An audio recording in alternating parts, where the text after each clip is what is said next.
Hello students, welcome to Web Development with AI Internship Program by Note Private Limited. I am your mentor Ayush Deep, and today is our first session where we will be covering about the overview of the internship and the environment setup. और इस environment setup में हम जो tools and technology use कर रहे होंगे आज हम उन्हें install करेंगे और अपने device पर setup करेंगे. So let's move forward. तो अब पहली बात इस इंटर्नशिप में हम क्या क्या पढ़ेंगे. तो इसमें पहला हमारा होगा फ्रंट एंड डेवलपमेंट का पार्ट जिसमें हम HTML, CSS, JavaScript and react को पढ़ेंगे. फिर हमारा पार्ट होगा बैक एंड डेवलपमेंट का जिसमें हम node JS and express JS को कवर करेंगे. फिर डाटाबेस का पार्ट आएगा जहाँ हम मोंगोडीबी को पढ़ेंगे. फिर टूल्स में हम गिट एंड गिटहब को पढ़ेंगे और इसी पर ही हमारा नेक्स्ट लेक्चर भी होगा गिट एंड गिटहब पर. और वीएस कोड के बारे में हम आज जानेंगे और बाकी हम ओवरऑल इंटर्नशिप में वीएस कोड पर ही काम कर रहे होंगे. उसके बाद हम करेंगे लास्ट में एआई असिस्टेड डेवलपमेंट जिसमें हम ChatGPT, GitHub Copilot, Claude AI इन इन सब एआई का किस तरीके से यूज़ करना है अपने डेवलपमेंट को ईजी बनाने के लिए. फिर हमारे इंटर्नशिप का रोड मैप क्या रहेगा. तो हमारा वीक 1 रहेगा HTML एंड CSS के लिए, वीक 2 रहेगा जावास्क्रिप्ट के लिए, वीक 3 रहेगा रिएक्ट के लिए, वीक 4 होगा बैकएंड एंड डाटाबेसेस के लिए, वीक 5 में हम डिप्लॉयमेंट एंड एआई वाले पार्ट को कवर करेंगे. एंड ये इंपॉर्टेंट भी है इंडस्ट्रियल पॉइंट ऑफ व्यू से जहाँ हम डिप्लॉयमेंट के बारे में सीखेंगे. वीक 6 में हम अपना फाइनल प्रोजेक्ट बना रहे होंगे और वहाँ आपको करियर गाइडेंस दी जाएगी जहाँ हम लिंक्डइन और गिटहब को किस तरह से मेंटेन करना है ये सिखाएंगे. अब पहली चीज़ जो हम कवर करेंगे वो है हाउ वेबसाइट वर्क. इसमें हम पहले जब हम वेब डेवलपमेंट कर रहे हैं तो पहले हम ये देखें कि हमारी वेबसाइट्स जो हैं वो किस तरीके से काम कर रही हैं. तो अब मैं आपको एक ग्राफ की तरफ लेके जाता हूँ और उसके थ्रू मैं आपको समझाता हूँ. तो ये एक हमारे एक रफ ग्राफ है जहाँ पे हम समझते हैं पहले कोई भी एक यूज़र होता है लाइक आप हो मैं हूँ. तो हम क्या करेंगे वो यूज़र ब्राउज़र में जाकर किसी एक वेबसाइट को सर्च करता है जैसे सपोज google.com. अब क्या है google.com सिर्फ एक नाम है. वो क्या है सिर्फ एक नाम. लेकिन एक्चुअल में जो लोकेशन होती है ये जो भी डाटा होता है वो आईपी के थ्रू मिलता है हमें. तो अब हम ये डोमेन से आईपी कैसे निकालेंगे. तो उसके लिए हमारे पास आता है डीएनएस सर्वर. ये डीएनएस सर्वर एक फ़ोन बुक की तरह होता है. इसके पास सारा डाटा होता है. किस तरह का डाटा कि क्या कौन सा डोमेन किस आईपी से मैच कर रहा है. तो ब्राउज़र क्या करता है वो डोमेन को डीएनएस पे भेजता है. वो डीएनएस बताता है इसका आईपी क्या है. फिर ब्राउज़र के पास जब आईपी पता लग गया तो वो सर्वर के पास जाता है जो उसका नियरेस्ट सर्वर है. तो ब्राउज़र उस पर रिक्वेस्ट भेजता है वो भी इस आईपी के लिए. तो सर्वर इस आईपी से रिलेटेड जो भी उसके पास फाइल्स एंड रिसोर्सेज हैं उनमें से सर्च आउट करता है और एक रिस्पॉन्स प्रिपेयर करता है जो वो ब्राउज़र को भेजता है. और ये response basically HTML, CSS and JavaScript के फॉर्म में ही होता है जो फाइनली ब्राउज़र पे जाके एक तरह से डाउनलोड एंड रेंडर होता है. मीन्स ये रिस्पॉन्स जो है वो HTML, CSS एंड जावास्क्रिप्ट के फॉर्म में ब्राउज़र पे आके रेंडर हो रहा है. फिर क्या होता है ब्राउज़र पे मान लीजिए आपका पहली वेबसाइट लोड होगी. लेकिन उसके बाद क्या होता है उसके बाद आपका ये पार्ट आ गया. हर एक वेबसाइट में कौन कौन से पार्ट होते हैं. एक होता है फ्रंट एंड एंड एक होता है बैक एंड. फ्रंट एंड क्या होता है जो भी हमें दिख रहा होता है और बैक एंड क्या है जो बिहाइंड द सीन हो रहा होता है. बेसिकली अगर मैंने कोई फॉर्म सबमिट किया तो वो बैक एंड के थ्रू डाटाबेस में जाके सेव होता है. तो ये यही यही हो रहा होता है. फ्रंट एंड बैक एंड से रिक्वेस्ट करता है और बैक एंड को अगर डाटाबेस की नीड होती है तो वो डाटाबेस से रिस्पॉन्स लेके आता है एंड फ्रंट एंड को देता है. तो इस तरीके से हमारा क्या है वेबसाइट्स वर्क कर रही होती हैं. So let's come back to our point. तो इस तरीके से हमारी क्या है वेबसाइट्स वर्क करती हैं. उसके बाद ये मैंने अभी आपको बताया फ्रंट एंड क्या होता है what user can see. Front end is everything a user sees and interact with in their browser. It is responsible for layout, design, animation and user experience. A great front end is fast, responsive and intuitive.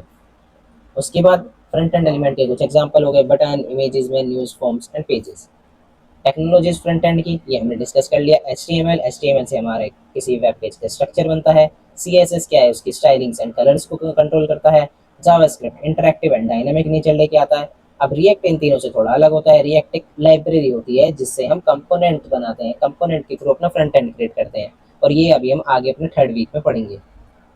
उसके बाद backend. Backend क्या है हमारा logic संभालता है. Backend is the engine behind the scenes.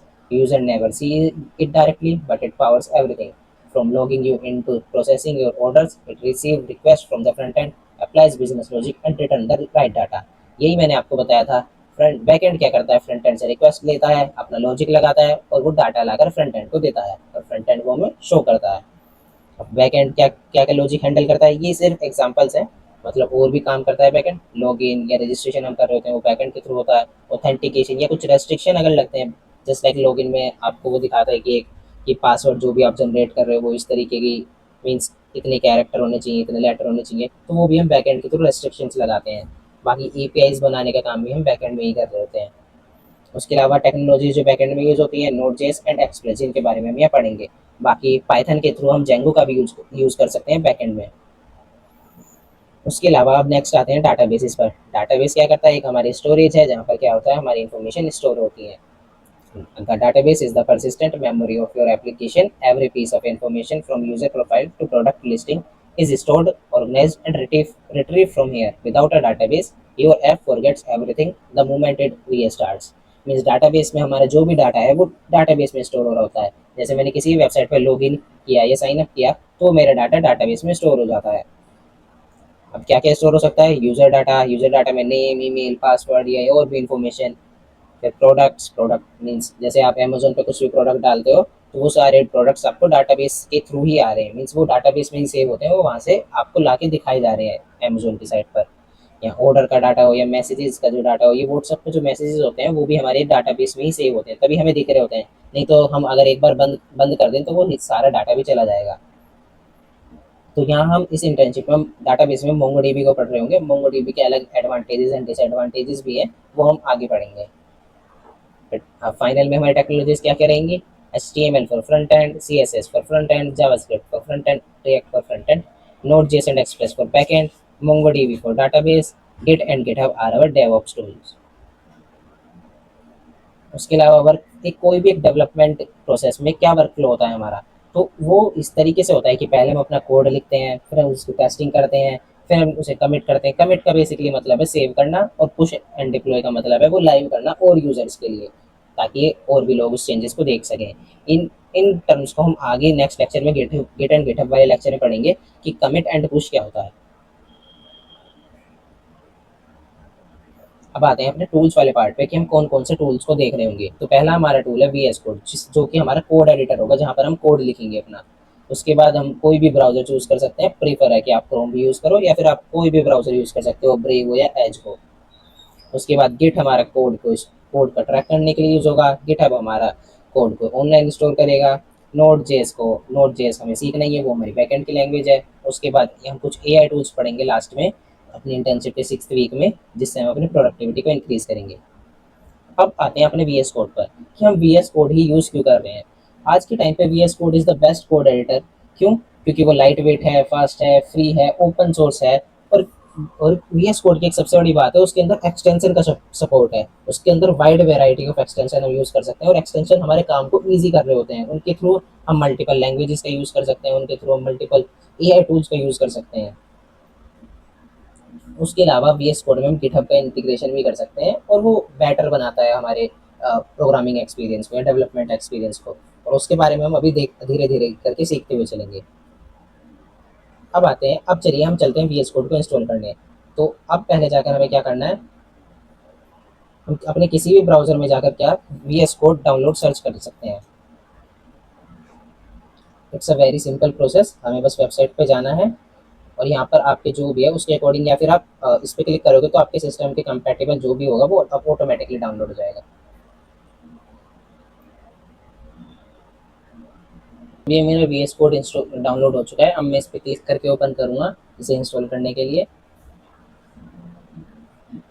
अब ये agreement accept करने के लिए है, फिर नेक्स्ट, इसे नेक्स्ट कर देते हैं, वो डिफ़ॉल्ट लोकेशन चूज़ करेगा। फिर नेक्स्ट, फिर यहाँ इन ऑप्शन पर टिक कर देना। ये एक तो डेस्कटॉप आइकन क्रिएट करेगा, और ये जब भी मैं किसी फाइल या फोल्डर पर अपना राइट क्लिक करूँगा तो ये ओपन विद VS कोड का ऑप्शन शो करेगा, ताकि मैं उसे डायरेक्ट VS कोड में खोल सकूँ। इसे इंस्टॉल करते हैं।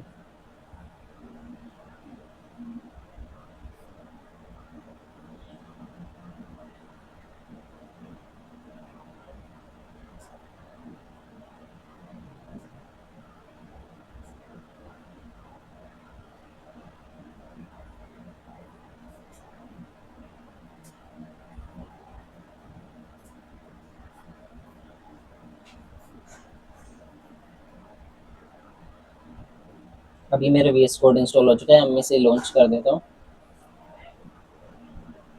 अभी मेरा VS कोड ओपन हुआ है। ये पहले तो ये मुझे लॉगिन करने के लिए बोल रहा है, अभी के लिए मैं इसे स्किप कर देता हूँ। ये थोड़े मोड्स वगैरह सेलेक्ट करने के लिए दे रहा है, अगर आपको कोई मोड सेलेक्ट करना है। ये डिफ़ॉल्ट जो मोड्स हैं वो आ रहे हैं। फिर ये कंटिन्यू, फिर ये एजेंटिक वाले फीचर्स दिखा रहे हैं मुझे, लेकिन इसके लिए लॉगिन करना होगा। अभी के लिए मैं स्किप कर देता हूँ, इनके बारे में बाद में देखेंगे।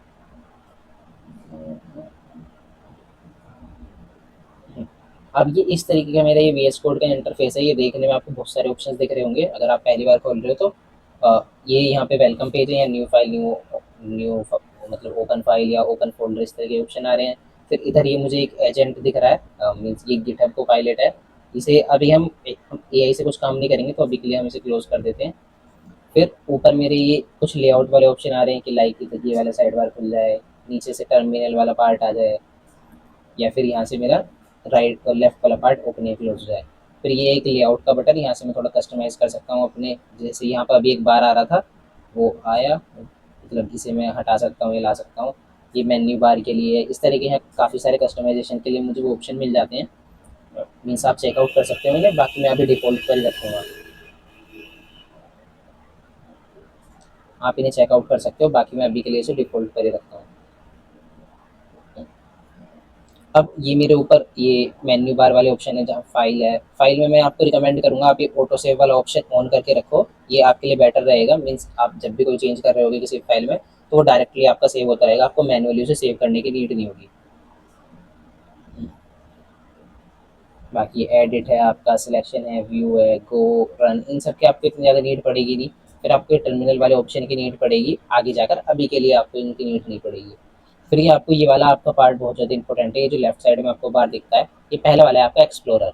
इसमें क्या होता है, जो भी आप फाइलें फोल्डर ओपन करके रखते हो आपको उसकी इन्फॉर्मेशन मिलती है। बेसिकली आपको अपने प्रोजेक्ट का स्ट्रक्चर देखने के लिए मिलता है यहाँ पर। जैसे आप ऐड, मतलब आप यहाँ पर अपनी फाइल ओपन, मतलब क्रिएट या डिलीट कर सकते हो, या कोई भी फोल्डर बना सकते हो। इस तरह के आपको ऑप्शन मिलते हैं। ये आपको सर्च बार हो गया, यहाँ किसी भी मीन्स फाइल, मतलब आपके प्रोजेक्ट में जो भी फाइल है उन सब में आप कुछ भी सर्च कर सकते हो। जिस भी फाइल में वो होगा वो यहाँ सब फाइल यहाँ पर शो हो जाएंगे आपको। ये आपका सोर्स कंट्रोल का ऑप्शन है, ये गिट के लिए काम आएगा। इसे हम नेक्स्ट सेक्शन में एक्सप्लोर करेंगे कि क्या किस तरीके से काम करता है। ये रन एंड डीबग वाला ऑप्शन, इसकी अभी हमें कोई नीड नहीं है। ये लास्ट वाला पार्ट एक्सटेंशन वाला, ये है वीएस कोड की पावर। यहाँ पर हमारे पास बहुत सारे एक्सटेंशन का वाइड सपोर्ट मिलता है। इसमें क्या है, मीन्स ये हमारे वर्क को बहुत ज़्यादा ईजी बना रहे होते हैं। जैसे मैं आपको कुछ एक्सटेंशन दिखाता हूँ। जैसे पहले जो हमारे काम के एक्सटेंशन है वो हम कुछ इंस्टॉल करते हैं। जैसे ये कि हमें लाइव प्रीव्यू की हमें नीड पड़ेगी, इससे हम अपने HTML और CSS को रन कर पाएंगे, यूज़ कर पाएंगे उन्हें।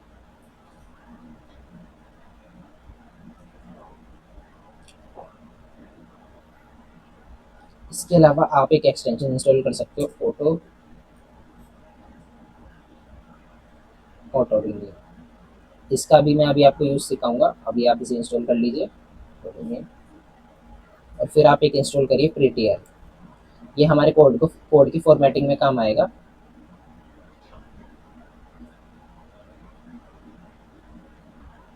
हम्म, इसके अलावा आप कुछ और एक्सटेंशन इंस्टॉल कर सकते हो।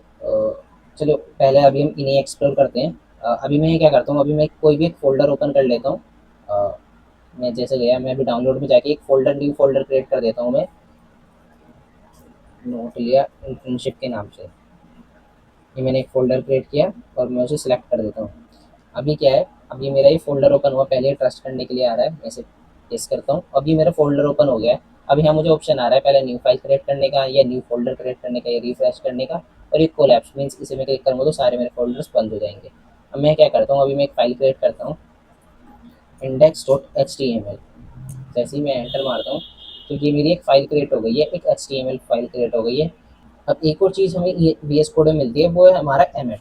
अब एमेट क्या करता है, एमेट एक तरह से हमारी शॉर्टकट कीज़ की तरह हो गया, जो हमारा डेवलपमेंट ईजी बना रहे हैं। मीन्स एक तरह से हम जैसे मैंने वो शॉर्टकट की यूज़ करी, तो क्या हुआ, मेरा बहुत सारा काम एक साथ हो जाएगा। हम इस तरीके से समझ सकते हैं, जस्ट लाइक जब मैं एक्सक्लेमेशन मार्क लगाता हूँ यहाँ पर, तो यहाँ मुझे दिखा रहा है एमेट एब्रीविएशन।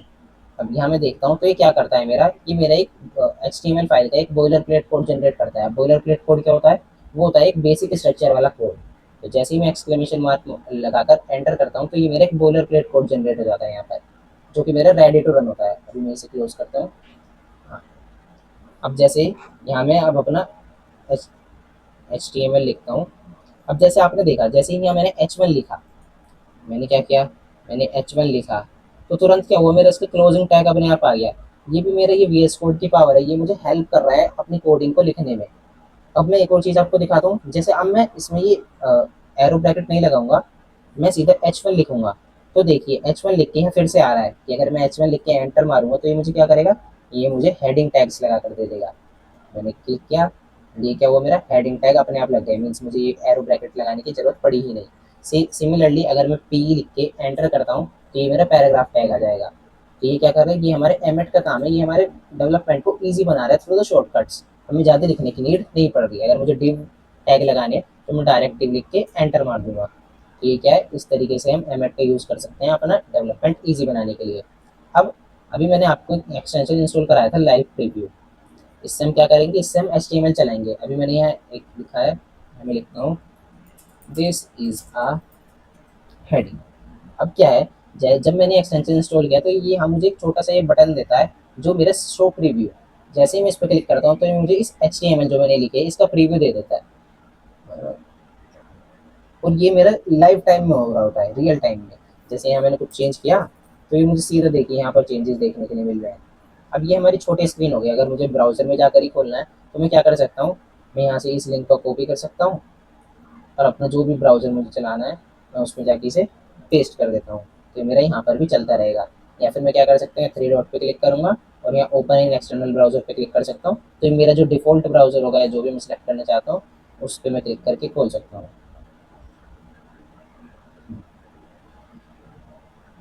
अब क्या है, अभी ऑटो रीनेम वाले टैग को हम देखते हैं कि ये क्या कर रहा है। अब क्या है, मीन्स जैसे मैंने अभी यहाँ एक H1 लिखा, मैंने लिखा दिस इज अनोदर हेडिंग। अब मुझे याद आया कि नहीं यार, ये तो मुझे पैराग्राफ लिखना था। तो मैं क्या करूँगा, मैंने फर्स्ट वाला जो मेरा था टैग, मीन्स ओपनिंग जो टैग था, मैंने वहाँ क्लिक करके उसे पैराग्राफ में कन्वर्ट किया। तो ये देखिए, ये दोनों मेरे साथ में वर्क कर रहे हैं। मीन्स जैसे भी हमें पी को डिलीट करता हूँ तो मेरे लास्ट में से यहाँ पी डिलीट हो रहा है। तो ये क्या है मेरा, ये ऑटो रीनेम वाला जो मेरा एक्सटेंशन है ये वो कर रहा है। अब ये मैंने आपको एक और एक्सटेंशन इंस्टॉल कराया था, प्रीटियर। अब प्रीटियर क्या करता है, ये हमारे कोड को फॉर्मेट करने का काम आता है। जैसे ये फाइल है, अब बाय कन्वेंशन क्या हम करते हैं कि अगर सपोज जैसे मेटा वाला पार्ट है, ये मेटा एंड टाइटल वाला जो पार्ट है मेरा हेडिंग के अंदर आ रहा है तो हमने इसे थोड़ी इंडेंटेशन दी हुई है। सिमिलरली अगर हम देखें तो ये हेड वाला जो पार्ट है वो भी तो HTML के अंदर आ रहा है, तो हमें वहाँ भी इंडेंटेशन देनी चाहिए थी। तो मैं क्या करूँगा, अब मैं इस फाइल में कहीं पर भी अगर मैं अपना राइट क्लिक करता हूँ और यहाँ फॉर्मेट डॉक्यूमेंट का ऑप्शन मुझे दिखता है, मैं इसे अपनी शॉर्टकट की से भी यूज़ कर सकता हूँ, शिफ्ट ऑल्ट एंड F से। जब मैं यहाँ पर क्लिक करूँगा तो पहली बार ये मुझे कॉन्फ़िगर करने के लिए बोलेगा, ये फर्स्ट टाइम आएगा। अब यहाँ पर प्रीटियर जब मैं सिलेक्ट करूँगा तो वो उसके अकॉर्डिंग ये मुझे क्या करेगा, ये ऑटोमेटिक मेरे कोड को फॉर्मेट कर देगा। अब जैसे मैं यहाँ करता हूँ, एंटर किया, मैंने यहाँ पी में लिख दिया कुछ भी। अब ये क्या है, ये मेरा फॉर्मेट नहीं है, तो इसके लिए मैं क्या करूँगा, मैं राइट क्लिक करूँगा या फॉर्मेट डॉक्यूमेंट पे क्लिक करूँगा तो ये ऑटोमेटिकली मेरे डॉक्यूमेंट को क्या करेगा, या मेरी फाइल जो भी है उसे फॉर्मेट कर देगा।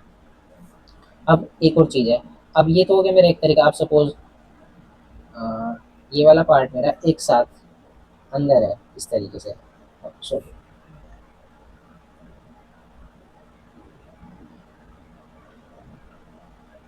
अब मुझे इस पूरे को एक साथ आगे लेके जाना है, मीन्स इसमें इंडेंटेशन देनी है। तो मैं क्या करूँगा, VS कोड में मेरे पास एक फीचर है, मैं इसे इस तरीके से सिलेक्ट करूँगा और जब मैं अपना टैब बटन दबाऊंगा तो ये सारा एक एक इंडेंट वो आगे खिसक जाएगा। ये क्या हुआ, मेरा एक इंडेंट आगे खिसक गया। मुझे इसे इस वाले पार्ट को आगे लेके जाना है, तो मैंने इसे सिलेक्ट किया और टैब दबा दिया। तो ये क्या हुआ, मेरा एक इंडेंट आगे चला गया।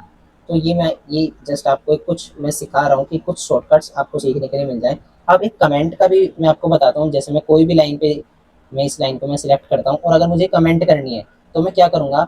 अब जनरली मुझे HTML में क्या लगाने पड़ते हैं, वो कमेंट के लिए कुछ इस तरीके के मुझे इतना बड़ा लिखना पड़ता है कमेंट के लिए। लेकिन मैं ये ना करके क्या करूँगा, मैं इसे सिलेक्ट करूँगा और कंट्रोल एंड अपने लैपटॉप में मैं बैक स्लैश को दबाऊंगा।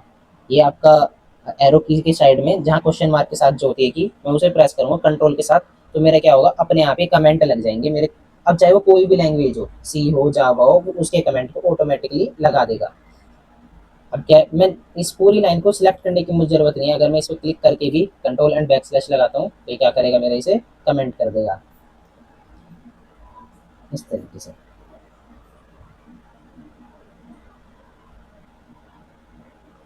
तो अब हम आगे चलते हैं अपने PPT में। तो मैंने आपको एक्सप्लोरर बता दिया, सर्च बार बता दिया, सोर्स बता दिया, एक्सटेंशंस बता दिए। टर्मिनल के बारे में हम आगे वाले लेक्चर्स में जब हम रिएक्ट पर आएंगे वो हम तब पढ़ रहे होंगे। उसके अलावा एक्सप्लोरर हमारा कवर हो चुका है, सर्च हम कवर कर चुके हैं। चलिए मैं आपको सर्च के बारे में थोड़ा और दिखाता हूँ कि सपोज़ मैं VS कोड में हूँ। अब मैं कुछ फाइल्स क्रिएट कर देता हूँ, जिसमें भी एक फ़ोल्डर क्रिएट करता हूँ, न्यू फ़ोल्डर। मैं इसके अंदर एक और फाइल क्रिएट करता हूँ, a.html मैंने क्रिएट कर दी। इसके अंदर भी मैं अपना बोलर प्लेट कोड लगा देता हूँ। अब मैं सर्च में जाता हूँ, जब मैं सर्च में जाके HTML सर्च करता हूँ तो ये मुझे दिखा देता है कि मेरी कौन कौन सी फाइल में कितनी ऑकरेंस है। जैसे दिखा रहे index dot H T M L में मेरी 3 ऑकरेंस है HTML की, या a.html वाली फाइल में मेरी क्या है 3 ऑकरेंस है HTML की। इस तरीके से यहाँ जब मैं एक्सप्लोर में जाऊँगा, ये वाला जो मेरा बटन था ये क्या करता है, अभी मैं इस फोल्डर के अंदर कुछ 2-3 फाइल और क्रिएट करता हूँ। अभी मैं एक और फोल्डर क्रिएट करता हूँ, फोल्डर 2। इसके अंदर भी मैं एक फाइल क्रिएट कर देता हूँ। अब आपको कभी ये ना लग रहा हो कि ये फाइल्स बस यहाँ क्रिएट हो रही है, मेरे एक्चुअल सिस्टम में ना क्रिएट हो रही है, तो उसके लिए आप जाके देख भी सकते हो। फाइल एक्सप्लोर में जब मैं जाऊँगा, मैं डाउनलोड्स में जाता हूँ एंड मेरा एक फ़ोल्डर बन चुका है जिसके अंदर ये जो भी मैं फ़ोल्डर से फाइल क्रिएट कर रहा हूँ वो यहाँ भी मेरी रियल टाइम में क्रिएट हो रही है। मैं यहाँ पर भी एक फोल्डर थोड़ा ऐसे ही लगा देता हूँ। अब क्या है, ये वाला जो बटन है वो क्या करता है, वो जो भी अभी मेरे फोल्डर ये क्या है कि ओपन है, अगर मेरे पास बहुत सारे फोल्डर हैं और मुझे एक साथ क्लोज करना हो तो उसके लिए मैं क्या करूँगा, मैं इस बटन पर क्लिक करूँगा तो मेरे सारे फोल्डर एक साथ क्लोज हो जाएंगे। ये इसके लिए है। चलो अब आगे चलते हैं अपने स्लाइड में। ये सर्च वाला पार्ट हमारा कंप्लीट हो गया। ये सोर्स कंट्रोल के बारे में हम नेक्स्ट लेक्चर में पढ़ेंगे। ये एक्सटेंशन, कुछ एक्सटेंशन हम देख लिए हैं, अभी हम कुछ एक्सटेंशन के बारे में और सीखेंगे।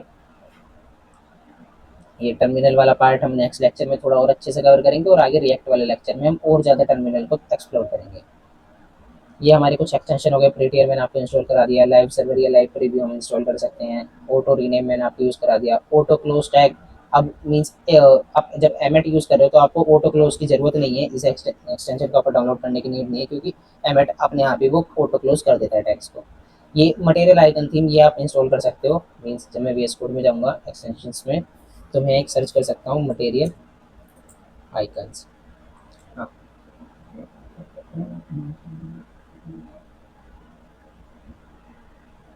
ये वाला जो मुझे दिख रहा है मटेरियल आइकन्स, जैसे ही मैं इसे इंस्टॉल करूँगा, अभी यहाँ मुझे अभी करंट मेरा वी एस कोड का जो डिफ़ॉल्ट है वो यूज़ हो रहा था, अभी मैं उसे हटाकर ये मटेरियल आइकन वाला सेलेक्ट कर देता हूँ। तो मेरा क्या होगा, जैसे ही मैंने यूज़ किया तो यहाँ मेरा जो ये फ़ोल्डर्स और फाइल्स पे जो मेरा ये आइकन आ रहा है वो मेरा चेंज हो चुका है। ये सिर्फ ऑप्शनल के लिए, ये थोड़ा मीन्स विजुअली अच्छा बनाने के लिए हम इसे यूज़ कर सकते हैं इस वाले एक्सटेंशन। उसके अलावा और कुछ एक्सटेंशंस में क्या है, एक एरर लेंस, ये एरर हाईलाइट करने के लिए यूज़ होता है। गिट लेंस, ये गिटहब हमारा ही बेटर तरीके से यूज़ करने के लिए यूज़ होता है। इंटेलीकोड एआई सजेशंस, तो अब वी एस कोड में इनबिल्ट गिटहब को पायलट आता है, तो अब इंटेलीकोड का कुछ नीड नहीं रही है। हाँ, ES7 रिएक्ट स्निपेट्स, ये हमारे लिए इंपॉर्टेंट है क्योंकि हमें रिएक्ट यूज़ करनी है और टेलविंड CSS यूज़ करनी है, तो उसके लिए टेलविंड वाला अब हम ये वाले भी एक्सटेंशन इंस्टॉल कर लेते हैं।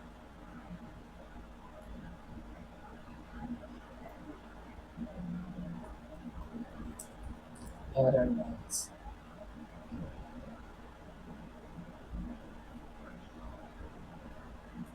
एरर लेंस के अलावा हम इंस्टॉल करेंगे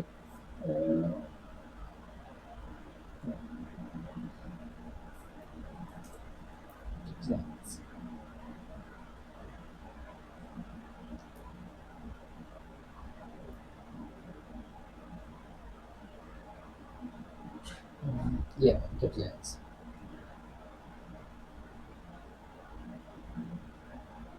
गिटलेंस ही यहाँ पर आ जाएगा। अभी हम इसके बारे में नेक्स्ट लेक्चर में देखेंगे, या फिर अपने जो हमारा एक और लेक्चर होगा गिटहब का, जो डिटेल में एडवांस गिटहब का होगा, उसमें हम इसे और अच्छे से देखेंगे। अभी के लिए हम नॉर्मली इसे देखेंगे।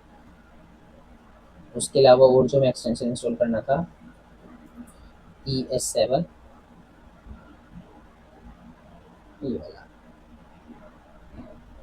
ये हमारी रिएक्ट में हेल्प करेगा। रिएक्ट, यहाँ लिखा है react, Redux, react native snippets, ये उनमें सजेशंस देने का काम करेगा हमें।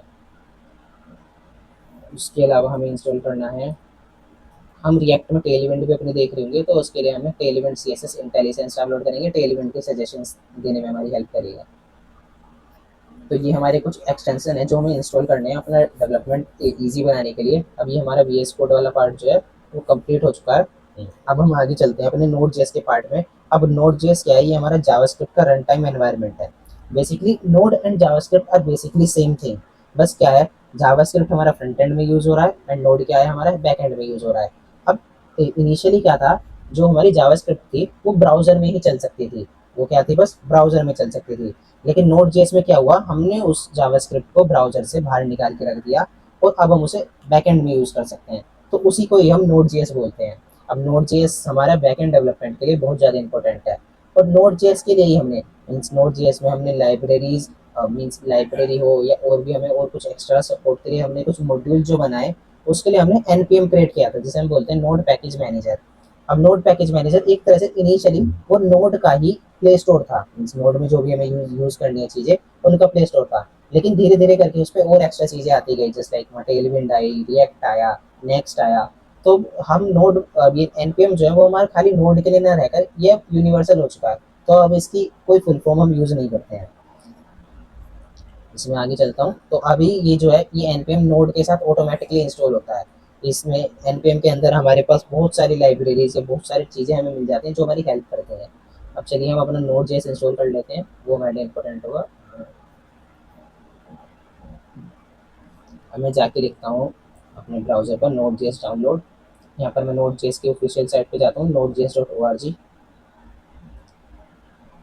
यहाँ पे मुझे MSI वाला सेलेक्ट करना है क्योंकि वो ईजी टू इंस्टॉल होगा।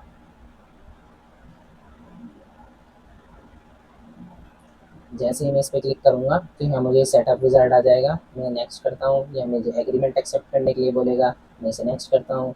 ये जो पाथ है इसे हम डिफॉल्ट पे रहने देंगे, नेक्स्ट। अब इसे भी हम इसमें कुछ छेड़छाड़ नहीं करेंगे, हम इसे नेक्स्ट करेंगे। और यहाँ पर हम ये वाला जो चेक बॉक्स है हम इसे टिक कर देंगे। ये क्या कुछ एक्स्ट्रा चीज़ें भी डाउनलोड करेगा, मीन्स नोड जेएस के साथ साथ हमें कुछ सी या C++ की चीज़ें भी चाहिए होती हैं, तो वो इंस्टॉल होगी, प्लस यहाँ पे इसके साथ पाइथन भी इंस्टॉल हो रही होगी बैकएंड में। तो हम नेक्स्ट करते हैं एंड मैं इसे इंस्टॉल कर देता हूँ। अब ये यहाँ पर परमिशन मांगेगा एडमिनिस्ट्रेटर की।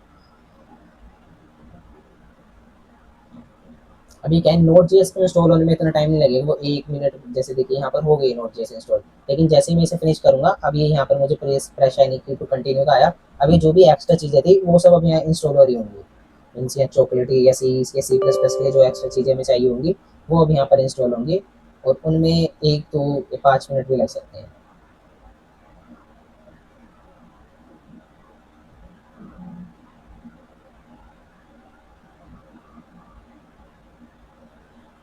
जैसे अभी यहाँ दिखा रहा है कि पाइथन इज नॉट इंस्टॉल्ड, तो पाइथन भी इंस्टॉल हो रही है यहाँ पर।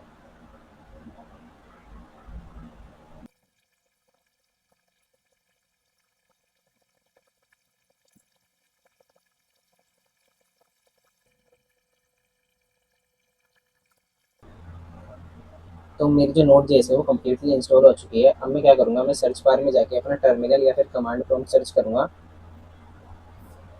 जब मैं इसमें जाऊँगा तो मुझे यहाँ जाके लिखना है node-v।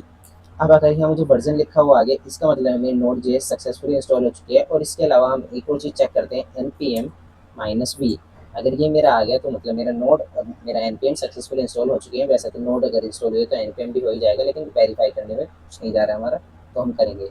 और ये आप किसी के लिए भी, ये वाला जो कमांड है वो आप किसी भी लैंग्वेज को, जब आप ये किसी भी चीज़ को आप इंस्टॉल करते हो तो उसके लिए आप यूज़ कर सकते हो।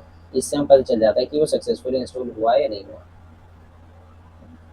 अब क्या है, नोड को मैं आपको यूज़ भी करके दिखा देता हूँ। अगर मुझे नोड के टर्मिनल में जाना है तो मैं उसके लिए क्या करूँगा, मैं सिर्फ नोड लिखूंगा और जब मैं एंटर प्रेस करूँगा तो मैं नोड जेएस के टर्मिनल में आ गया हूँ। अब मैं अपनी नोड जेएस के बेसिकली जो हमारी जावास्क्रिप्ट है मैं उसे टाइप करके लिख सकता हूँ। जैसे मैं console.log, मैं लिखता हूँ हेलो, और जब मैं एंटर मारता हूँ तो यहाँ मेरा हेलो प्रिंट हो गया है। या फिर मैं क्या कर सकता हूँ, मैं console.log अपना 6 + 98 कर देता हूँ, तो ये मेरा 104 प्रिंट हो चुका है। तो इस तरीके से मैं नोड में यूज़ कर सकता हूँ अपने सिस्टम पर। और अगर मुझे इससे बैक करना है, मीन्स एग्जिट करना है, तो उसके लिए मैं कंट्रोल और सी दबाऊंगा 2 बार, तो मैं एग्जिट हो जाऊँगा। तो इसमें मुझे क्या करना है, अगर मैं नोड लिखूँगा तो मैं नोड के टर्मिनल पहुँचाऊँगा, फिर मैं यहाँ में अपने कमांड से रन कर सकता हूँ। फिर अगर मुझे एग्जिट करना है तो मैं 2 बार कंट्रोल C+ करूँगा, तो एग्जिट हो जाएगा। अब मैं इसे क्लोज कर देता हूँ और अब अपनी स्लाइड पर हम वापस चलते हैं। हाँ, अब आते हैं हम गिट पर। अब गिट क्या है, गिट हमारे एक वर्जन कंट्रोल सिस्टम होता है। ये बेसिकली हमारे कोड में जो भी हमारे चेंजेस है उन्हें ट्रैक करके रखता है। बेसिकली पूरा हमारा रिकॉर्ड रखता है कि हम किस पॉइंट पर कहाँ पर थे, पूरी हिस्ट्री रखता है। अगर मुझे किसी भी पॉइंट पर वापस जाना है तो मैं वहाँ से वापस जा सकता हूँ। अब इसका काम क्या आता है, तो ये मैं आपको एक ग्राफ के थ्रू बताता हूँ। जस्ट सपोज यहाँ ये मेरा एक इनिशियल लेवल पे कुछ कोड है, ये मैंने एक प्रोजेक्ट बनाया हुआ है, ये मेरा एक इनिशियल कोड है। अब मैंने क्या किया, मैंने मुझे कुछ चेंज करना था, मैंने कुछ चेंज किया। नेक्स्ट स्टेप, कुछ मैंने चेंज किया, उसके बाद मेरा कोड यहाँ पर आ गया। अब सपोज मुझे इस स्टेप से मुझे वापस इस स्टेप पर जाना है, तो मैं क्या करूँगा, तो यहाँ मेरी गेट हेल्प करता है, मीन्स मैं इस स्टेप से वापस अपने इस वाले स्टेप पे पहुँच सकता हूँ। जो मेरा यहाँ इनिशियली कोड था, मैं वापस उस पर जा सकता हूँ, इसलिए हम गिट एंड गिटहब को यूज़ करते हैं। गिट क्या करता है मेरा, गिट हमारे चेंजेस को लोकली स्टोर करके रखता है, मीन्स मेरे सिस्टम पर ही चेंजेस को स्टोर करता है। फिर उसके बाद जो गिटहब होता है वो हमारा क्या होता है, क्लाउड प्लेटफॉर्म होता है, बेसिकली एक तरह से गूगल ड्राइव। अब जैसे मेरे सिस्टम में कोई फाइल या फोल्डर है, तो वो मेरा एक तरह से गिट पर स्टोर हो गए, और जब मैं उन्हें गूगल ड्राइव पर अगर मैं स्टोर करके रखता हूँ तो वो मेरा गिटहब हो गया। गिटहब क्या करता है, क्लाउड पर स्टोर, एंड गिट क्या करता है, लोकली स्टोर। और ये यहाँ पर ये डिफरेंस में लिखा हुआ है, गिट क्या करता है, लोकली चेंजेस रखता है, ये ट्रैक करेगा, और ये पीसी पर इंस्टॉल होता है। उसके बाद गिटहब क्या करता है, ये क्लाउड पर होता है, ये रिपोजिटरी के फॉर्म में डाटा स्टोर करता है, एंड ये क्या होता है, वेबसाइट पर होता है। अब हम क्या करते हैं, अब अभी के लिए हम इस लेक्चर में क्या है, अपने गिट को इंस्टॉल करेंगे, बाकी हम गिट एंड गिटहब को क्या करेंगे, नेक्स्ट लेक्चर में हम यूज़ करेंगे। अब मैं क्या करता हूँ, अगर मुझे गिट इंस्टॉल करना है तो मैं क्या करूँगा, सीधा अपने क्रोम पर लिखूँगा गिट डाउनलोड, और मैं क्या करूँगा, गिट किस वाली वेबसाइट पर जाकर मैं यहाँ से इसे इंस्टॉल कर लूँगा। कि यहाँ पर मेरा विंडोज़ है तो मैं विंडोज़ वाले पे क्लिक करता हूँ, ये मेरा इंस्टॉल हो जाएगा। मैं इस पर क्लिक करूँगा, क्योंकि मेरा सेटअप स्टार्ट हो जाएगा। ये परमिशन मांगी है, मैं अलाउ करता हूँ। यहाँ फिर ये चेंज एग्रीमेंट, तो मैं नेक्स्ट करता हूँ, यहाँ पर नेक्स्ट। अब यहाँ पर मुझे ये एडिशनल आइकन दिखा रहा है कि मुझे आइकन क्रिएट करना है नहीं, तो मैं इसे कर देता हूँ। फिर यहाँ गेट, इसे हम डिफ़ॉल्ट रहने देते हैं। फिर ये क्या है, इसे हम ओवरराइड पे कर देते हैं, इसका रीज़न हम बाद में पढ़ रहे होंगे कि हमने ऐसा क्यों किया है। नेक्स्ट, फिर इसे